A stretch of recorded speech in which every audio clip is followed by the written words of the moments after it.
Well, Trish, it was stupid, it was painful, it accomplished nothing, and it cost a lot. Standard & Poor's economists estimate the 16-day shutdown took about $24 billion out of the economy. Now, that's not much in the context of a $16 trillion GDP, but you have to remember that $24 billion is lost one worker at a time. If you go to Bloomberg.com, there's an interesting, sad story on that today.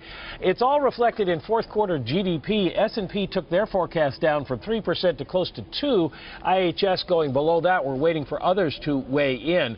Much of that, of course, will come back in the first quarter. We hope federal workers get their back pay. Contract work will be made up. But look, what we got, an agreement to do this all again towards the end of the year, there's no reason to expect politicians will do anything right then. And even if there's no shutdown, we have to live with more uncertainty. Chris Vivaris of Macroeconomic Advisors ran some numbers.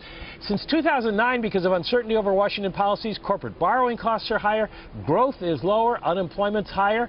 We have almost 1 million fewer jobs, Trish, than we would have had. You know, now that this is all over, I suppose we can get back to asking you, what about the Fed? Does this mean more sugar for the foreseeable future? Well, we can talk about that, but probably not much to talk about yet. They meet again in 2 weeks. The damage to the economy likely takes them offline, keeps that sugar flowing, as you say. BlackRock and PIMCO are now telling their investors tapering will be delayed.